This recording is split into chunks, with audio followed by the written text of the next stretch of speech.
اعوذ باللہ من الشیطان الرجیم بسم اللہ الرحمن الرحیم بسم اللہ الرحمن الرحیم۔ میں مجاہد حسین رضوی، استاذ دارالعلوم غریب نواز الہ آباد، درجہ ثامنہ کے متعلمین سے مخاطب ہوں اور بیضاوی شریف کا درس دینے جا رہا ہوں۔ اہدنا الصراط المستقیم کی تفسیر چل رہی ہے۔ آج جس عبارت کا مجھے درس دینا ہے وہ عبارت آپ پہلے بغور سماعت کر لیں۔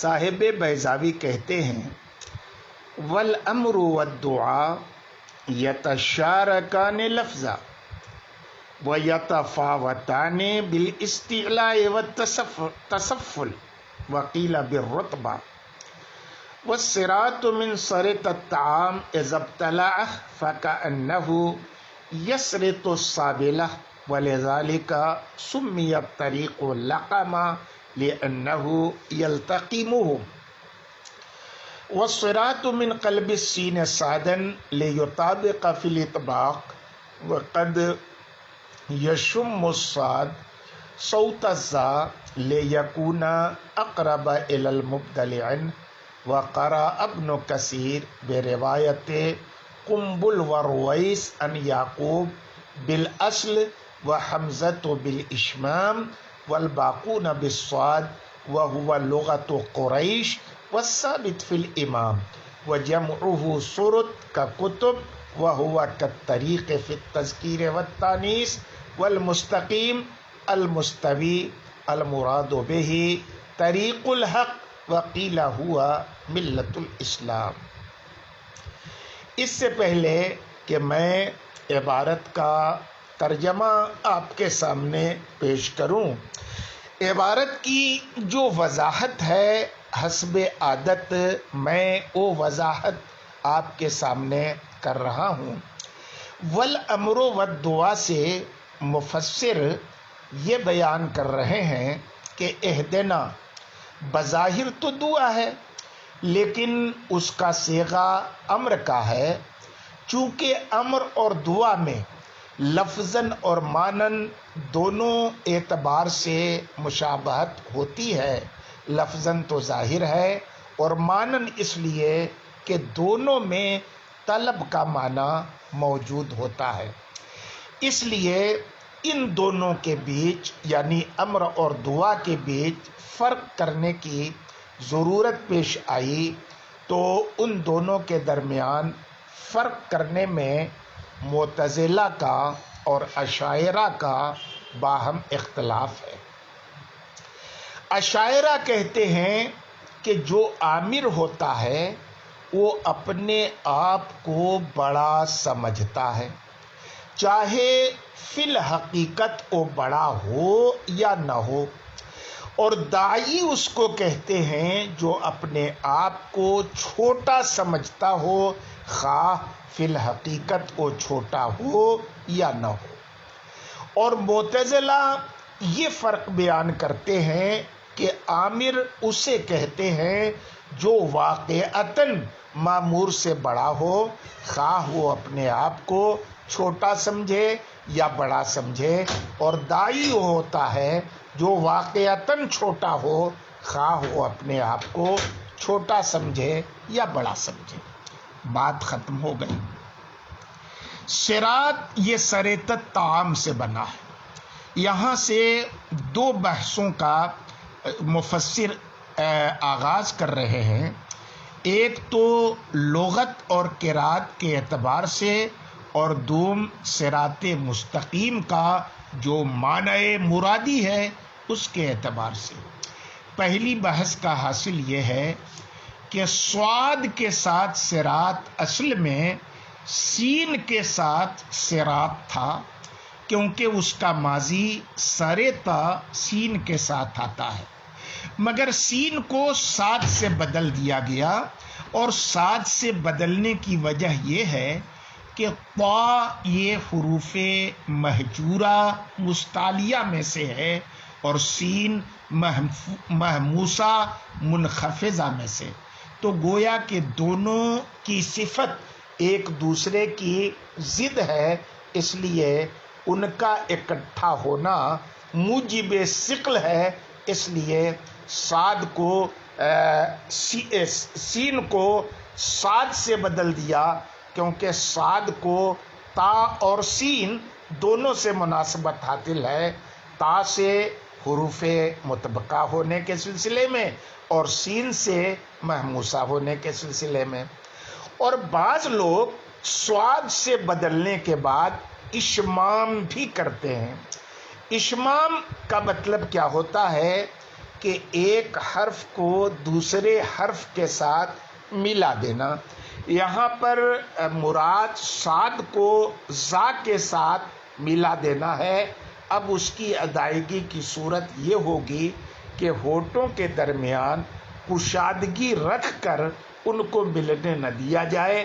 اب رہی یہ بات کہ زا کی آواز کا اشمام کیوں کرتے ہیں، تو اس کی وجہ یہ بتائی کہ ایسی صورت میں صاد اپنے مبدل عنہ سے زیادہ قریب ہو جائے گا، اس لیے کہ سین اور زا یہ منخفضہ منفتحہ میں سے ہیں اور صاد مستعلیہ مطبقہ میں سے ہیں، تو اب جب صاد کے اندر زا کی آواز کا اشمام ہوگا تو صاد پہلے تو قریب تھا لیکن اب قریب ترین الی السین ہو جائے گا، تو گویا کہ صراط کے اندر تین حالتیں پائی گئیں۔ پہلی حالت اصلی سین کے ساتھ جیسے کہ فعل آتا ہے اس کا، اور دوسری حالت صاد سے بدل کے جیسا کہ قرآن کریم میں موجود ہے نا، اور تیسری حالت جو ہے اشمام والی۔ یہی تین قرأتیں وارد ہیں، چنانچہ قنبل نے ابن کثیر سے روایت کی ہے کہ انہوں نے صاد کے ساتھ پڑھا ہے، اور رویس نے یعقوب سے بھی روایت کی ہے اس کی، اور حضرت حمزہ نے اشمام کے ساتھ پڑھا ہے، اور باقی قراء نے صاد کے ساتھ پڑھا ہے، اور صاد کے ساتھ پڑھنا ہی قبیلہ قریش کی لغت ہے۔ اور امام یعنی صحیفہ سیدنا عثمان غنی رضی اللہ تعالی عنہ میں بھی صاد ہی موجود ہے۔ صراط سرتت طعام سے ماخوذ ہے، یہ اس وقت بولتے ہیں جبکہ کوئی آدمی کھانے کا لقمہ نگل لے۔ صراط کو صراط اسی تخیل کے پیش نظر کہتے ہیں کہ وہ بھی قافلے کو نگل جاتا ہے، اور اس کو لقم بھی کہتے ہیں کیونکہ وہ راہگیروں کو لقمہ بنا لیتا ہے۔ جیسے کہ جب کوئی شخص جنگل کے اندر چھپ جاتا ہے اور غائب ہو جاتا ہے تو کہا جاتا ہے ازمرتہ المفاضہ واہلکتہ، اسی تخیل کے پیش نظر استعمال کیا جاتا ہے۔ اس کی جمع سرت آتی ہے بالکل ویسے ہی جیسے کتاب کی جمع کتب آتی ہے۔ صراط کا جو لفظ ہے یہ مذکر اور مؤنث دونوں صورتوں میں یکساں مستعمل ہوتا ہے، اور صراط کے ساتھ جو مستقیم لگا ہے، مستقیم کا معنی مستوی، برابر اور سیدھا کے ہیں۔ اب سنیے کہ صراط مستقیم کی مراد کیا ہے۔ اس سلسلے میں دو قول مفسر نے نقل کیا ہے۔ بعض لوگوں نے کہا ہے کہ صراط مستقیم سے مراد طریق حق ہے، وہ عام ہے، چاہے وہ طریق انبیاء سابقین کا ہو یا نبی کریم صلی اللہ علیہ وسلم کا۔ اور بعض لوگوں نے کہا ہے کہ نہیں، صراط مستقیم سے مراد خاص طور سے ملت اسلام ہے، مگر قاضی بیضاوی نے اس قول کو ضعیف قرار دیا ہے، اور وجہ ضعف یہ ہے کہ آگے والی آیت یعنی صراط الذین انعمت علیہم کو بدل الکل قرار دیا گیا ہے صراط مستقیم سے، اور الذین انعمت علیہم سے یہ عبارت صراط مستقیم کا بدل ہے، اور بدل کل تکرار عامل کے حکم میں ہوتا ہے بئی حیثیت کہ فعل کی نسبت اس کی طرف مقصود ہوتی ہے. اچھی بات ہے. تو کہتے ہیں کہ وہ صراط الذین انعمت علیہم سے مراد کون لوگ ہیں؟ صدیقین ہیں، شہداء ہیں. اور جب یہ سب مراد ہیں تو صراط مستقیم سے ملت اسلام مراد لے کر بدل الکل کیسے مراد لیا جا سکتا ہے؟ کیونکہ اول تو خاص ہو جائے گا اور ثانی عام ہو جائے گا، اور عام اخذ کا بدل کل نہیں ہو سکتا.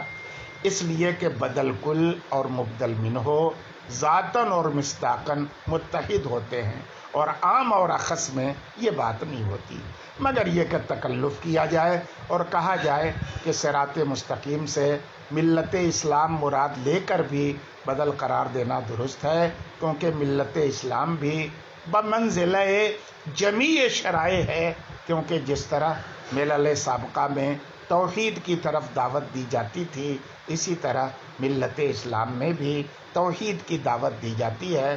اور جس طرح ملل سابقہ میں عدل بین الناس کا حکم تھا، اسی طرح ملت اسلام میں بھی عدل بین الناس کا حکم ہے. اور جس طرح سے ملل سابقہ میں عبادت کا حکم تھا، اسی طرح ملت اسلام میں عبادت کا حکم ہے.